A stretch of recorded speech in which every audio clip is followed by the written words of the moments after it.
Alright, in this video we're going to develop the rules for the derivatives of all the trig functions other than sine and cosine. Instead of using the limit of a difference quotient like we did for our derivations of the rules of sine and cosine, for these we're just going to go through and use the derivatives that we already know for sine and cosine and some of the other derivative rules that we've learned to develop these rules. So let's start with the tangent. The derivative of tangent. And tangent is equal to sine of x over cosine of x. And so we can find this derivative using the quotient rule. We've got low times the derivative of high minus high times the derivative of low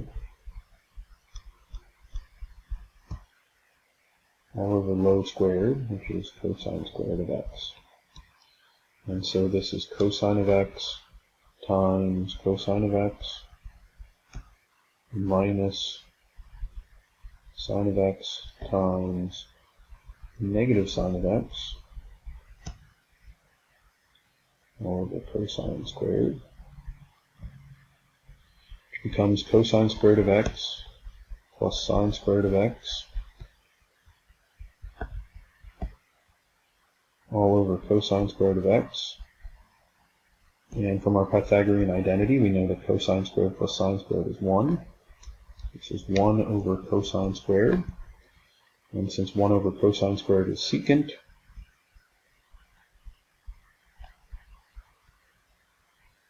the derivative of tangent is secant squared.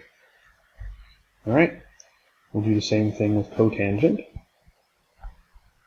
We take the derivative of cotangent is equal to the derivative of cosine over sine. And so applying the quotient rule, we have low times the derivative of high minus high times the derivative of low all over low squared, so sine squared. And this becomes sine of x times negative sine of x minus cosine of x times cosine of x all over sine squared, which becomes negative sine squared minus cosine squared all over sine squared. So that's negative 1 times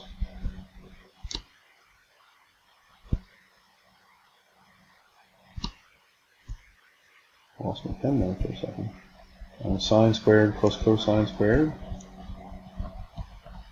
all over sine squared. Using the Pythagorean identity, we get that this is negative 1 over sine squared. And since 1 over sine is cosecant, this becomes negative cosecant squared of x. And so the derivative of cotangent is negative cosecant squared. And we can now use that rule anytime we need to take the derivative of the cotangent. Alright, let's move on down to secant. Derivative of secant. Secant is 1 over cosine.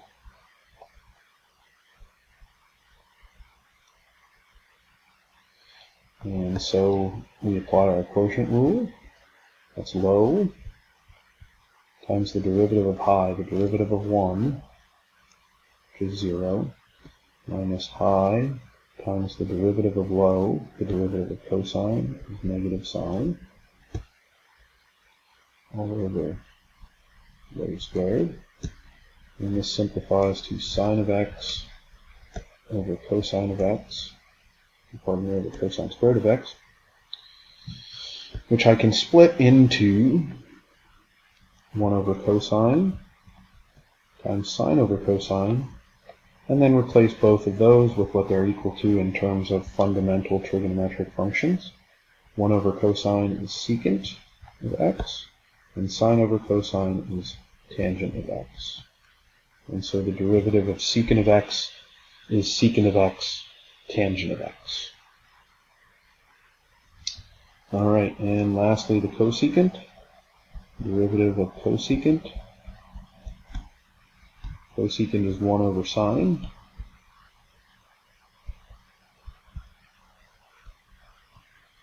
And so applying the quotient rule, we have low times the derivative of high. The derivative of 1 is 0.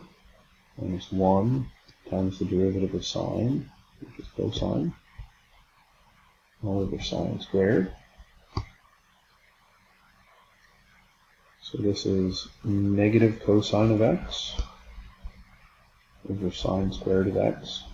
Again, I'm going to split them into the fundamental trig functions. I've got a negative sign, and then I've got 1 over sine of x times cosine over sine of x. And that's going to be equal to negative cosecant of x, cotangent of x. And that is our rule for the derivative of the cosecant. Derivative of cosecant is negative cosecant of x, cotangent of x. And if you pay attention with these rules, you'll see some relationships that exist between them. The derivative of tangent and the derivative of secant both contain only secants and tangents. They're kind of grouped as a bundle. And the derivative of cotangent and the derivative of cosecant both contain only cosecants and cotangents. The derivative of the cofunctions both contain negative signs, whereas the derivative of the tangent and secant functions do not. The derivative of tangent is secant squared. The derivative of cotangent is cosecant squared. Well, negative cosecant squared because it's a negative one.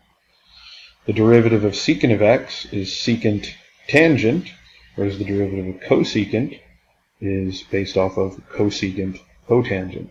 So a few little things to maybe help you remember these and think about them as a cohesive whole instead of independent derivative rules that you'll need to memorize. Alright, that's the end of this video on the derivation of our last 4 trigonometric derivative rules. See you guys next time, where we'll work through a couple of examples that apply a few of these rules. Alright, have a great rest of your day.